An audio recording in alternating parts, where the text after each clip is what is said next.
Hello दोस्तों, कैसे हैं आप सब। उम्मीद है आप सब बहुत अच्छे होंगे, स्वस्थ होंगे। मैं सुमन जैन स्वागत करती हूं आप सबका स्टडी विद पीस चैनल पर। तो चलिए, आज हम क्या पढ़ने वाले हैं साइकोलॉजी में। आज हम सीढ़ी पे में पढ़ेंगे यूरी ब्रॉनफेन-बेरनर का पारिस्थितिक प्रणाली का सिद्धांत, इकोसिस्टम थ्योरी। ठीक है, तो पहले हम ये जान लेते हैं कि इन्होंने ना बच्चों के वातावरण के बारे में इन्होंने बताया है इसमें कि बच्चे पे कब किस अवस्था में कहाँ तक कैसे वातावरण का प्रभाव पड़ता है, किस दौरान किस एज में बच्चे पर किसका प्रभाव पड़ता है। ये अपनी पारिस्थितिक प्रणाली के सिद्धांत में, इकोलॉजी सिस्टम में इन्होंने पूरी तरह से अच्छे से बताया है। ठीक है, तो ये जो थ्योरी है ये बहुत ही इम्पोर्टेंट थ्योरी है, इसको ना बहुत अच्छे से ध्यान से समझना। ठीक है, चलिए हम थोड़ा सा ना इनके बारे में जान लेते हैं कि ये आखिर थे कौन। देखिए, यूरी ब्रॉनफेन-बेरनर जो थे उनके हम प्रारंभिक जीवन के बारे में चर्चा करते हैं। ठीक है, उनके बारे में थोड़ा सा जान लेते हैं, फिर इनके सिद्धांत के बारे में पढ़ेंगे। ठीक है, चलो इनके प्रारंभिक जीवन की कहानी और शिक्षा पता करते हैं। क्या कहते हैं ये यूरी जो ब्रॉनफेन-बेरनर है, उनका जन्म 29 अप्रैल 1917 को मॉस्को रूस में हुआ था। कहाँ हुआ था? मॉस्को में, जो कहाँ पड़ता है? रूस में। ठीक है, 6 साल की उम्र में उनका जीवन संयुक्त राज्य अमेरिका चला गया। उनका परिवार कहाँ चला गया? 6 साल की एज में अमेरिका चला गया। उनका जन्म कहाँ हुआ था? रूस के मॉस्को में। ठीक है, उसके 6 साल बाद उनका परिवार कहाँ चला गया? उनका परिवार चला गया अमेरिका। उन्होंने 1938 में कॉर्नेल विश्वविद्यालय से मनोविज्ञान और संगीत में स्नातक की उपाधि प्राप्त की और 1940 में हार्वर्ड यूनिवर्सिटी से शिक्षा में स्नातकोत्तर और 1942 में मिशिगन विश्वविद्यालय से विकासात्मक मनोविज्ञान में डॉक्टरेट की उपाधि प्राप्त की। ठीक है, उनके प्रमुख कार्यों के बारे में आप देख लेते हैं। वह मानव विकास के लिए अपने पारिस्थितिकी तंत्र सिद्धांत के लिए जाने जाते हैं। इस सिद्धांत के अनुसार बच्चे का विकास उनके जीवन विज्ञान और उसके आसपास की प्रणालियों की एक श्रृंखला का परिणाम है, जिसे उन्होंने माइक्रोसिस्टम, मेसोसिस्टम, एक्सोसिस्टम, मैक्रोसिस्टम और क्रोनोसिस्टम के रूप में वर्गीकृत किया है। उनकी मृत्यु 25 सितंबर 2005 को इथाका, न्यूयॉर्क में उनका निधन हो गया। ठीक है, उनकी मृत्यु कब हो गई? 2005 में। कहाँ हो गई? न्यूयॉर्क के इथाका में 25 सितंबर को उनकी मृत्यु हो गई, उनका निधन हो गया। ठीक है, तो ये था छोटा सा जो जीवन परिचय इनका। तो इनके जीवन परिचय के बाद हम अब इनके सिद्धांत के बारे में जानते हैं कि इन्होंने ये जो सिस्टम्स दिए थे, ये जो साइकोलॉजिकल जो इकोलॉजिकल सिस्टम दिए थे, ये कहाँ तक ठीक थे और क्या क्या इनकी डिटेल में हम इन सबको जानेंगे। ठीक है, सबसे पहले इनका जो पारिस्थितिक प्रणाली सिद्धांत है, ब्रॉनफेन-बेरनर का सिद्धांत बताता है कि एक बच्चे का विकास कई परिवेशी और सामाजिक प्रणालियों के बीच जटिल बातचीत से प्रभावित होता है। ये प्रणालियाँ एक दूसरे के भीतर घोंसले के रूप में व्यवस्थित होती हैं। यानी एक घोंसले जैसा आकार होता है, उसमें छोटा सा सूक्ष्म आकार होता है, पहले बच्चे पर उसका प्रभाव पड़ता है। फिर बच्चा धीरे धीरे जब बड़ा होता जाता है तो उस घोंसले से थोड़ा सा बाहर निकलने की कोशिश करता है, तो उसे और ज़्यादा डिफरेंट वातावरण मिलता है। फिर बच्चा और थोड़ा बड़ा होता है तो उसे और बाहर निकलने की कोशिश करता है वो, तो उसे और उससे डिफरेंट वातावरण मिलता है। फिर बच्चा जब बिल्कुल ही बड़ा हो जाता है तो वो घोंसले से बाहर जाता है, तो पहले वो उसे लगता है कि घोंसले तक ही सारी दुनिया सीमित है, लेकिन जब बच्चा बड़ा होता है, उसके पंख निकलते हैं, वो बाहर उड़ता है, घोंसले से बाहर निकलता है, तो उसको दुनिया बहुत ही वास्ट नजर आती है, बहुत बड़ी नजर आती है। तो उसका बहुत ही वातावरण, तो इसमें कहने का मतलब ये है कि उसके बच्चे के ऊपर वातावरण का प्रभाव पड़ता है। जैसे जैसे हम अपनी लाइफ में बाहर निकलते हैं, हम एक्स्ट्रा एफर्ट करते हैं, अपने लोगों से मिलते हैं, बातचीत करते हैं, नए नए तरीके सीखते हैं, तो हमारे ऊपर भी उन चीज़ों का फ़र्क पड़ता है। ठीक है, तो इसमें सारी चीज़ें यही बताई है। इसका कंक्लूजन ये निकलता है कि ब्रॉनफील्ड ब्रूनर ने सिर्फ वातावरण पर इसमें जोर डाला है कि जैसे वातावरण में बच्चा रहेगा वैसे वातावरण पर उसका वैसा ही असर बच्चे पर पड़ेगा और वैसे ही बच्चा करेगा। ठीक है, पहला आता है सूक्ष्म प्रणाली। जो ब्रॉनफील्ड ब्रूनर थे, इन्होंने इस प्रणाली के 4-5 वो दिए थे, क्या दिए थे, 5 अवस्थाएं दी थी। पहली अवस्था जिनमें से हम अब पढ़ने जा रहे हैं, देखो, सूक्ष्म प्रणाली, बच्चे का माइक्रो सिस्टम, बच्चे का तत्काल वातावरण आता है। बच्चे का जब बच्चे का जन्म होता है तो वो किसके बीच में रहता है, उसको मम्मी पापा मिलते हैं, दादा दादी मिलते हैं, मतलब घर में रहता है। जब बच्चे का जन्म होता है वो घर के अंदर होता है, उसके घर के अंदर जितने भी परिवार वाले होते हैं तो वो उसका वातावरण होता है, वो परिवार उसका वातावरण होता है। बच्चा स्कूल जाता है ना, मित्रों से मिलता है, तो वो उसका पहला माइक्रो आ जाता है। उसमें क्या आ जाता है, माइक्रो सिस्टम आ जाता है, सूक्ष्म प्रणाली आ जाता है। पहली स्टेज आ जाती है बच्चे की कि वातावरण, पहला वातावरण आ जाता है कि बच्चे पर शुरू में किस किस का प्रभाव पड़ता है। बच्चे पर शुरू में परिवार, स्कूल और मित्रों का प्रभाव पड़ता है। ठीक है, उसके बाद आ जाते हैं मध्य प्रणाली पर, मेसो सिस्टम पर। मेसो सिस्टम में क्या होता है, ये सूक्ष्म प्रणाली के बीच संबंध, जैसे कि माता पिता, शिक्षक, बातचीत को बच्चे के अनुभव को प्रभावित करती है। जैसे बच्चा की पेरेंट्स मीटिंग में माता पिता जाते हैं तो टीचर और माता पिता जो हैं आपस में बातचीत करते हैं, वो किस तरह बात करते हैं उसका असर भी बच्चों पर पड़ता है, उसका अनुभव भी बच्चे लेते हैं। ठीक है, ये आ जाता है मध्य प्रणाली में, माइक्रो सिस्टम में आ जाता है। ठीक है, अब आ जाते हैं बृहद प्रणाली। ब्रह्म प्रणाली में जो एक्सो बाहर की है, एक्सो सिस्टम में ये सामाजिक सेटिंग जिसमें बच्चा सीधे तौर पर शामिल नहीं होता लेकिन फिर भी बच्चे के विकास को प्रभावित करती है। जैसे माता पिता का जॉब की जगह, जैसे माता पिता जाते हैं ना अपने काम पर, तो उसका प्रभाव बच्चे पर सीधे सीधे नहीं पड़ता। बच्चा तो जॉब पर जाता नहीं है मम्मी माता पिता के साथ, लेकिन जैसे माता पिता का जॉब से असर पड़ता है, माता पिता के जो बॉस ने कुछ कह दिया, माँ का दिमाग खराब हो के आया, पिता का दिमाग खराब हो के आया, तो वो घर में फिर अपनी पत्नी से कुछ कहेगा, उसका डिप्रेशन उसका गुस्सा अपनी पत्नी पर निकालेगा, फिर घर में कलेश होगा, वो चिल्लाएगा, पत्नी अलग से कहेगी कि आप ऐसा क्यों कर रहे हो।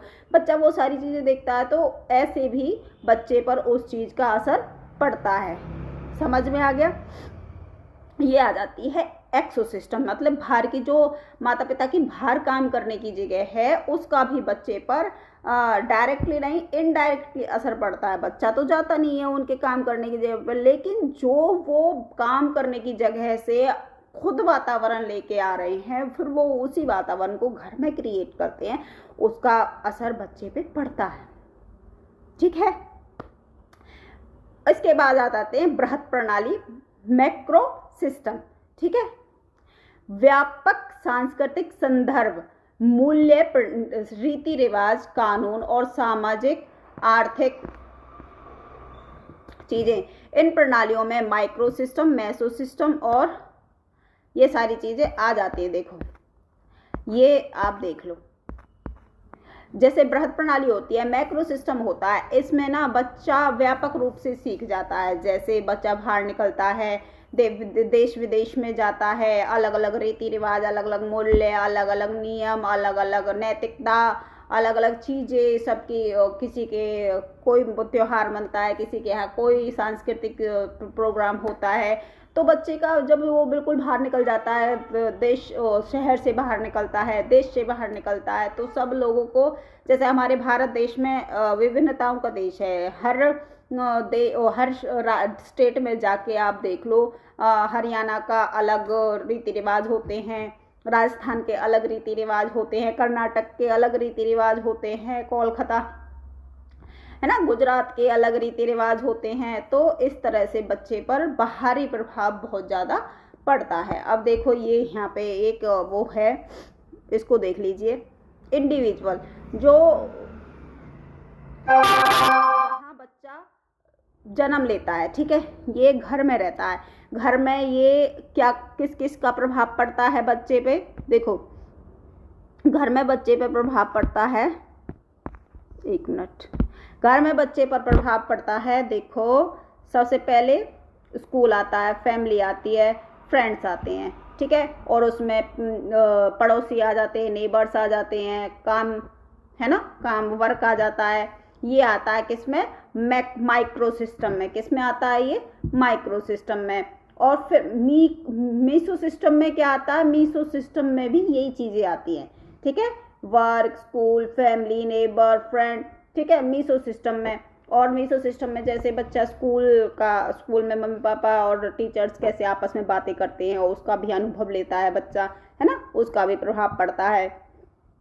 उसके बाद आता है एक्सो सिस्टम में, है ना, इसमें जो पेरेंट्स आ जाते हैं, फ्रेंड आ जाता है, गवर्नमेंट्स भी आ जाती है, इसमें एक्सटेंडेड फैमिली भी आ जाती है, मास मीडिया भी आ जाता है, यानी बाहर की दुनिया इसमें कवर होने लगती है, यानी बाहर का वातावरण उस बच्चे को मिलने लगता है, ठीक है, बाहरी दुनिया में बच्चा घूमने लगता है। उसके बाद आ जाते हैं मैक्रो सिस्टम। मैक्रो सिस्टम में क्या आ जाता है, इकोनॉमिक सिस्टम आ जाते हैं, सोशल नॉर्म्स आ जाते हैं, पॉलिटिकल आ जाते हैं, कल्चर, संस्कृति, सारी चीज़ें वो सीखने लगता है। और क्रोनो सिस्टम में तो उसका कोई अंत ही नहीं है भाई, वो तो फिर बिल्कुल सबसे ऊपरी उस पे वातावरण पे पहुंच जाता है। सब बड़ा होने के बाद बच्चा सब कुछ सीख जाता है।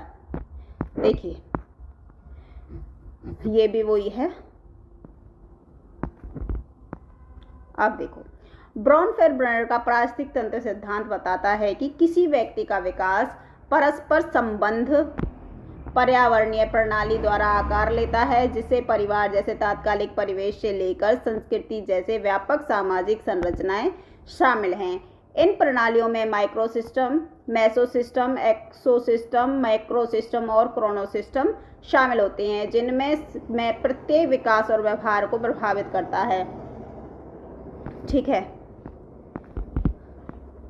इसमें 5 प्रणालियां आती हैं, माइक्रो सिस्टम, मेसो सिस्टम, एक्सो सिस्टम, मैक्रो सिस्टम और क्रोनो सिस्टम, है ना। ये 5 प्रणालियां हैं, प्रत्येक के साथ व्यवहार और विकास को आकार देने में अद्वितीय भूमिका निभाता है, ठीक है, एक अद्वितीय भूमिका निभाता है। विकास केवल व्यक्तिगत गुणों पर ही निर्भर नहीं करता, बल्कि इस बात पर भी निर्भर करता है कि लोग परिवार, स्कूल, समुदाय, समाज के साथ किस प्रकार अंतः क्रिया करते हैं। इस सिद्धांत में जैव पारिस्थितिकी मॉडल के रूप में विकसित हुआ, जिसमें इस बात पर बल दिया गया कि व्यक्तियों और उनके वातावरण निकटतम प्रक्रियाओं के बीच चल रही जटिल अंतः क्रियाएं विकास के मुख्य चालक हैं, ठीक है। जो हम आपस में बातें करते हैं, वो सामने वाले के बात करने का तरीका कैसा है, उसका भी हम पर।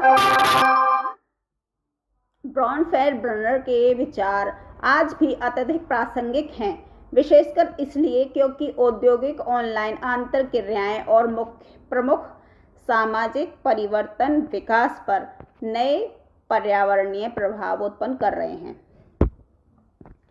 इस सिद्धांत के साथ एक नया विकास, देखो, ब्रॉनफेयर-ब्रेनर के बाद में अपने सिद्धांत को जैव पारिस्थितिकी मॉडल में विस्तारित किया और इस बात पर जोर दिया कि समीपस्थ प्रक्रिया व्यक्ति और उसके पर्यावरण के बीच निरंतर अंतःक्रिया विकास का इंजन है। उन्होंने समय के महत्व पर भी जोर दिया और यह पहचाना कि जीवन के परिवर्तन और ऐतिहासिक घटनाएं विकास को कैसे आकार देती हैं। हाल ही में शोधकर्ताओं ने आधुनिक विकास का सोशल मीडिया में जैसे ऑनलाइन वातावरण के प्रभाव को दर्शाने के लिए आभासी सूक्ष्म प्रणालियों को जोड़ने का प्रस्ताव दिया है। ब्रॉनफेल्ड 1977 ने सुझाव दिया कि बच्चे का वातावरण संरचनाओं की एक अंतर्निहित व्यवस्था है जो एक के भी एक स्थित होती है। उन्होंने इन्हें इस क्रम में व्यवस्थित किया कि उनका बच्चे पर कितना प्रभाव पड़ता है। उन्होंने इन संरचनाओं को माइक्रोसिस्टम, मेसोसिस्टम, एक्सोसिस्टम और मैक्रोसिस्टम, क्रोनोसिस्टम नाम दिया। चूंकि पांचों प्रणालियां आपस में जुड़ी हुई हैं, इसलिए बच्चे के विकास पर एक प्रणाली के प्रभाव अन्य प्रणालियों के साथ उसके संबंध पर निर्भर करता है। ये तो सच है। बच्चा छोटा है तो उस पे उसका वातावरण भी छोटा होगा। बच्चा थोड़ा और बड़ा होगा तो उसका वातावरण भी बड़ा होगा। बच्चा उससे और बड़ा होगा तो उसका वातावरण और वास्ट होता चला जाएगा, है ना, बढ़ता चला जाएगा। देखो अब हम थोड़ा सा और समझ लेते हैं इसको, माइक्रो सिस्टम को, और डिटेल में इनको समझ लेते हैं। माइक्रो सिस्टम ब्रॉनफेन-बर्नर के सिद्धांत का पहला स्तर है और यह वे चीज़ें हैं जिनका बच्चे के तत्काल वातावरण के साथ सीधा संपर्क होता है। यानी बच्चा जब छोटा होता है तो उसका सबका सीधा संपर्क होता है। माता पिता, भाई बहन, पड़ोसी, दोस्त, स्कूल, है ना, इन सब का उस पर सीधा प्रभाव पड़ता है। सूक्ष्म प्रणाली में रिश्ते द्विदिशात्मक होते हैं, जिसका अर्थ है कि अन्य लोग अपने वातावरण में बच्चे को प्रभावित कर सकते हैं तथा अन्य लोगों के विश्वासों और उनके कार्यों को बदल सकते हैं। इन लोगों और वातावरणों के बच्चे की अंतःक्रिया सीधे तौर पर विकास को प्रभावित करती है। बच्चा इन द्विदिशात्मक अंतःक्रियाओं में न केवल निष्क्रिय प्राप्त करता है बल्कि सक्रिय योगदान भी देता है। उदाहरण के तौर पर सहायक जो माता पिता हैं, जो बच्चे की सहायता करते हैं, अपने बच्चे को पढ़कर सुनाते हैं और शिक्षा गतिविधियां प्रदान करते हैं, उनके संज्ञानात्मक भाषा कौशल पर सकारात्मक प्रभाव पड़ जा सकता है। या जिन बच्चों के दोस्त स्कूल में उन्हें धमकाते हैं, उनमें आत्मसम्मान की समस्या विकसित हो सकती है। बिल्कुल सही बात है। अगर स्कूल में किसी बच्चे को कोई बच्चा तंग कर रहा है तो वो डर डर के रहने लगेगा, उसमें आत्मविश्वास की कमी हो जाएगी, है ना, वो स्कूल जाना अवॉइड करेगा, है ना। तो बच्चे पर इन सब चीज़ों का भी प्रभाव पड़ता है। अब देखिए दूसरा जो है वो है मेसोसिस्टम। मेसोसिस्टम में क्या है, बच्चा जहां व्यक्ति के व्यक्तिगत माइक्रोसिस्टम स्वतंत्र रूप से कार्य नहीं करते बल्कि परस्पर जुड़े होते हैं और एक दूसरे पर प्रभाव डालते हैं, उसको कहते हैं मेसोसिस्टम। मध्य तंत्र मेसोसिस्टम में बच्चे के जीवन के विभिन्न सूक्ष्म तंत्रों के बीच परस्पर क्रियाएं शामिल होती हैं। इन परस्पर क्रियाओं का बच्चे का विकास पर महत्वपूर्ण प्रभाव पड़ता है। उदाहरण के लिए जिस बच्चे के माता पिता उसके स्कूल जीवन में सक्रिय रूप से शामिल होते हैं, जैसे अभिभावक शिक्षक सम्मेलन में भाग लेना, यानी पीटी में भाग लेना, पीटी में नहीं, क्या बोलती हूँ, पीटीएम में जाना, है ना, तो शिक्षक सम्मेलन में भाग लेना और स्कूल के कार्यक्रमों में स्वयं सेवा करना, वह शैक्षणिक रूप से बेहतर प्रदर्शन कर सकता है।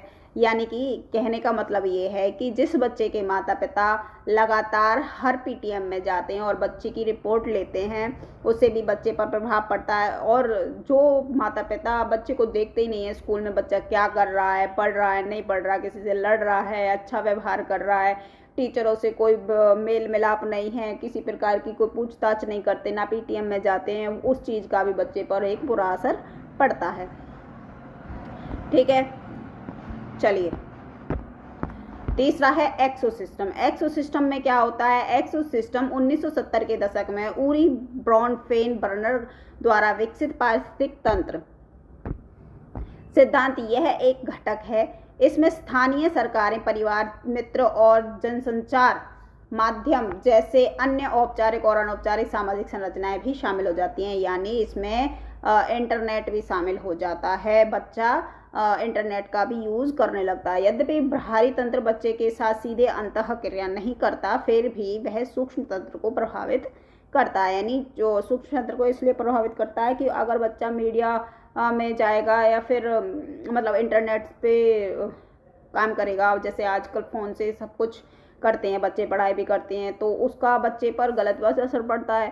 फ़ोन पे सारी अच्छी चीज़ें तो आती नहीं है, गलत चीज़ें भी दिखाते हैं, तो बच्चा क्या पता गलत चीज़ों की तरफ मोड़ कर ले, है ना। और कोई बच्चा ऐसा है जो सिर्फ अपनी पढ़ाई से मतलब रखता है, अच्छी चीज़ें अपनी काम की चीज़ें ही देखता है ना, तो उसका प्रभाव घर परिवार पर भी पड़ता है, सूक्ष्म तंत्र पर पड़ता है। क्योंकि अगर बच्चा सही दिशा में चलेगा तो परिवार भी खुश रहेगा, और अगर बच्चा उल्टा काम करेगा तो परिवार पे उसका असर पड़ता है। तो ठीक है, जो ये एक्सोसिस्टम है ये सूक्ष्म तंत्र को भी प्रभावित करता है। उदाहरण, माता पिता की कार्यस्थल नीतियां बच्चे के विकास को महत्वपूर्ण रूप से प्रभावित कर सकती हैं। यदि कोई कंपनी लचीले कार्य घंटे पर या घर से काम करने का विकल्प प्रदान करती है, तो माता पिता के पास अपने बच्चे के साथ बिताने के लिए अधिक समय हो सकता है, जिसका बच्चे के भावात्मक विकास और पारिवारिक संबंध पर सकारात्मक प्रभाव पड़ता है और नकारात्मक भी प्रभाव पड़ सकता है। जैसा कि मैंने आपको पहले बताया था कि अगर माता पिता के कार्यस्थल पर कोई ऐसी घटना हो जाती है कि बॉस ने उनको डांट दिया, टेंशन में आता है, तो इंसान जब घर से ऑफिस से घर आता है तो वो स्ट्रेस में होता है, तो वो सारा स्ट्रेस घर पे उतारता है, तो उसको देखकर भी बच्चे पर प्रभाव पड़ता है। बच्चे पर अच्छा और बुरा दोनों तरह का प्रभाव पड़ता है। ठीक है, अब आ जाते हैं मैक्रो सिस्टम पर। मैक्रो सिस्टम में क्या है? मैक्रो सिस्टम इस बात पर ध्यान केंद्रित करता है कि सांस्कृतिक तत्व बच्चे के विकास को कैसे प्रभावित करते हैं, जिसमें सांस्कृतिक विचारधाराएं, दृष्टिकोण और सामाजिक स्थितियां शामिल होती हैं, जिनमें बच्चे डूबे रहते हैं, है ना। लिंग भूमिकाएं, व्यक्तिवाद, परिवार संरचनाएं और सामाजिक मुद्दों के बारे में विश्वास ऐसे मानदंड और मूल्य स्थापित करते हैं जो बच्चे के सूक्ष्म तंत्र में व्यस्त हो जाते हैं। उदाहरण के तौर पर देखते हैं, ऐसे समाज में जहां व्यक्तिगत उपलब्धि को अत्यधिक महत्व दिया जाता है, बच्चों को अधिक प्रतिस्पर्धी और आत्मनिर्भर बनने के लिए प्रोत्साहित किया जा सकता है। इससे माइक्रो सिस्टम में पालन पोषण की शैली प्रभावित हो सकती है, जहां माता पिता व्यक्तिगत उपलब्धियां और स्वतंत्रता पर अधिक ध्यान केंद्रित करेंगे। इसके विपरीत सामूहिक सद्भाव पर जोर देने वाली संस्कृति में बच्चों को व्यक्तिगत इच्छाओं की अपेक्षा समूह की आवश्यकताओं को प्राथमिकता देने के लिए पाला जा सकता है। ठीक है, आ गया समझ। अब आ जाते हैं लास्ट पे, क्रोनो सिस्टम।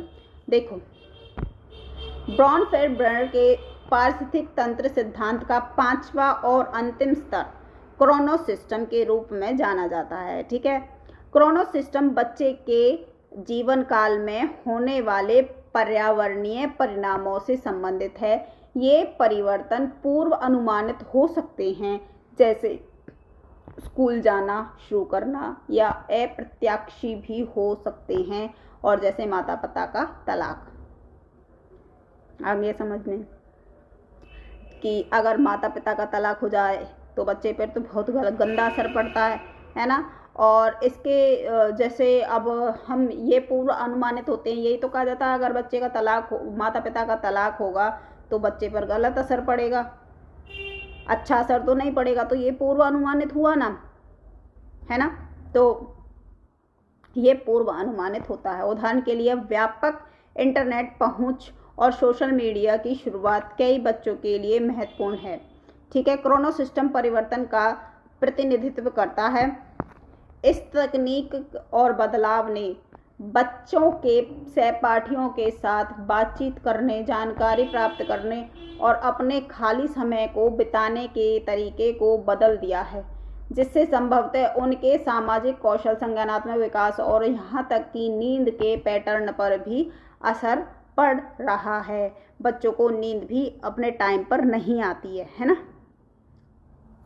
जो ये तकनीकी बदलाव है, सहपाठियों से बातचीत करना, जानकारी प्राप्त करना, अपने खाली समय को बिताने के लिए तरीके को बदल दिया है, जिससे संभव उनके कौशल, संज्ञानात्मक विकास और उसके नींद पैटर्न पर भी असर पड़। देखो सही बात है। अब ये फ़ोन है, फ़ोन से हम अपने दोस्तों से बात करते हैं, पढ़ाई का काम भी फ़ोन से ही करते हैं। रात दिन हम जो पढ़ते हैं अपना टाइम ख़राब करते हैं। बच्चों ने ज़्यादातर किताबों से पढ़ना कम कर दिया है और फ़ोन से ज़्यादा पढ़ते हैं। और ये बिल्कुल सच है कि फ़ोन से ज़्यादा पढ़ना टाइम वेस्ट करना है। इतना पढ़ो फ़ोन पे, जैसे अब आपने ये वीडियो देखा, आपको समझ आया, फिर आपने इससे नोट्स बनाए। अपनी बुक में नोट्स बनाओ और उससे रिवीजन करो। लेकिन कुछ बच्चे क्या करते हैं, नोट्स नहीं बनाते और अपना टाइम वेस्ट इसी में बार बार वीडियो देखने में ही वेस्ट करते हैं। वीडियो 1 घंटे का होता है, आधे घंटे का होता है, उसमें आपको सारा कुछ देखना होता है, तो वो आप 1 घंटे में, आधे घंटे में देखते हो। लेकिन अगर आप नोट्स बनाते हो तो 10 मिनट ज़्यादा, कम से कम या ज़्यादा से ज़्यादा आप लगा लो, 10 मिनट में आप वो रिवीजन कर सकते हो, अगर आप बिल्कुल अटेंशन से उसे पढ़ोगे तो, है ना। तो यही इसलिए मैं बार बार आप लोगों से कहती हूँ कि नोट्स बनाओ, नोट्स बनाने चाहिए, है ना। तो ये चीज़ें आपको समझ में आ गई। चलिए देखो, ये इसमें वो ही बताया गया है कि 5 पारिस्थितिक प्रणालियों में क्या क्या शामिल है। ये सारी चीज़ें मैं आपको पढ़ा चुकी हूँ, है ना, क्या क्या आता है इनमें। तो ये वही चीज़ें हैं। देखिए, विकास को संचालित करने वाले मुख्य समीपस्थ प्रक्रियाएं, व्यक्तिगत विशेषताएं जो इन प्रक्रियाओं को प्रभावित करती हैं, संदर्भ, पर्यावरण। देखो यहाँ से ब्रोनफेल्ड ने यह भी सुझाव दिया, यहाँ से बढ़ते हैं, देखो यहाँ से, कि विकास पर इन समीपस्थ प्रक्रियाओं के प्रभाव को समझने के लिए हमें व्यक्ति, संदर्भ, विकासात्मक परिणाम पर ध्यान केंद्रित करना होगा, क्योंकि प्रक्रियाएं हैं अलग अलग होती हैं और लोगों को अलग अलग तरीके से प्रभावित करती हैं। जबकि उनके मूल परिस्थितियां तंत्र सिद्धांत ने पर्यावरणीय प्रणाली की भूमिका पर जोर दिया था। उनके बाद के जैव पारिस्थितिक मॉडल ने सूक्ष्म स्तरीय अंतःक्रियाओं पर अधिक ध्यान केंद्रित किया। जैव पारिस्थिति बदलाव ने सक्रिय रूप से विकसित हो रहे व्यक्ति, उनकी तात्कालिक परिस्थितियों के बीच पारस्परिक प्रक्रियाओं पर प्रकाश डाला। यह ब्रोनफेल्ड की सोच में एक अधिक गतिशील विकासात्मक प्रक्रिया दृष्टिकोण की ओर विकास का प्रतिनिधित्व करता है। हालांकि जैव पारिस्थितिक मॉडल ने अभी भी उनके मूल सिद्धांत से व्यापक पर्यावरणीय प्रणालियों को समीपस्थ प्रक्रियाओं पर एक महत्वपूर्ण प्रासंगिक प्रभाव के रूप में स्वीकार किया है।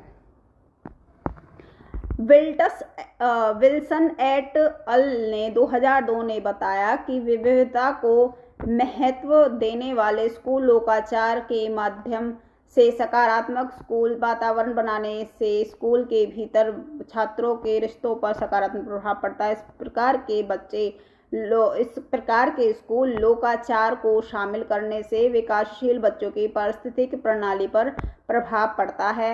लैंगफोर्ड एट अल 2014 ने बताया कि स्वास्थ्य पाठ्यक्रम के लिए संपूर्ण विद्यालय दृष्टिकोण शैक्षिक उपलब्धि और छात्र के कल्याण में सकारात्मक सुधार कर सकता है। इस प्रकार माइक्रो सिस्टम में छात्रों का विकास प्रभावित हो सकता है। अब देखिए इसकी आलोचना भी है। इस सिद्धांत की कुछ खूबियां नीचे दी गई हैं। खूबियां देखो, ब्रॉनफेल्ड का मॉडल शीघ्र ही बहुत आकर्षक हो गया तथा बाल विकास का अध्ययन करने वाले वैज्ञानिक, समाजशास्त्रियों और शिक्षकों के लिए एक उपयोगी रूप में स्वीकार किया गया। देखो ये दोबारा हो गया है ना, इसको इग्नोर मारना, इसको देख लेना, आप लोग समझदार हो। ऐसा माना जाता है कि देखो यहाँ से ऐसा माना जाता है कि सिद्धांत एक दृष्टिकोण प्रदान करता है। बच्चों को उनके परिवार से संबंधित सभी प्रणालियाँ शामिल होती हैं तथा वास्तविक जीवन संबंध की प्रतिक्रिया प्रकृति को प्रतिबिंबित करता है।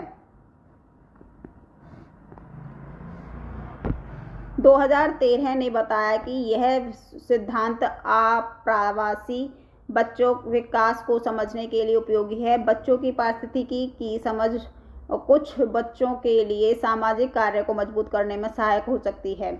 इसकी सीमाएं देखो, मेसो सिस्टम मुख्य पड़ोस और बच्चे के परिवार के बीच की अंतःक्रियाओं पर सीमित शोध उपलब्ध करता है, इसलिए यह स्पष्ट नहीं है कि ये प्रणालियां किस हद तक बच्चे के विकास को आकार दे सकती हैं। इस सिद्धांत का अनुभवजन्य परीक्षण करना ठीक कठिन है। पारिस्थितिक तंत्रों की जांच करने वाले अध्ययन एक प्रभाव स्थापित कर सकते हैं, लेकिन वे यह स्थापित नहीं कर सकते कि क्या वे तंत्र सीधे तौर पर ऐसे प्रभाव उत्पन्न करते हैं। इस सिद्धांत से यह धारणा बन सकती है कि जिन लोगों के पास मजबूत और सकारात्मक पारिस्थितिक तंत्र नहीं है उनका विकास कमजोर है। कई लोग अपने पारिस्थितिक तंत्र के सकारात्मक प्रभावों के बिना भी पूर्ण विकसित व्यक्ति बन सकते हैं।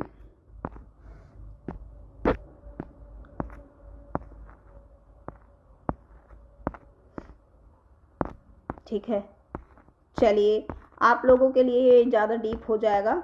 आप लोग बस जितना मैंने यहाँ तक पढ़ाया आप कर लेना, इसे नोट कर लेना। ठीक है, नोट्स बना लेना आप। ठीक है, ये नीचे का आप अगर लिखो तो आप लोगों के लिए ये बेस्ट है, लिख लेना, है ना। लेकिन ये बस यहीं तक काफ़ी है। आप इसकी ये सारी जो 5 अवस्थाएं हैं बस इनको याद कर लेना, यही बहुत रहेंगे आप लोगों के लिए। ठीक है, ज़्यादा डीप हो जाएगा। चलिए मिलते हैं नेक्स्ट वीडियो में, तब तक के लिए गुड बाय। और हाँ, जाने से पहले वीडियो को लाइक कर देना और शेयर कर देना लोगों के पास, और जिन्होंने सब्सक्राइब नहीं किया है तो अभी जाके सब्सक्राइब कर लीजिए। ठीक है, बेल आइकन पर क्लिक भी कर देना। ओके, चलिए मिलते हैं नेक्स्ट वीडियो में, तब तक के लिए गुड बाय।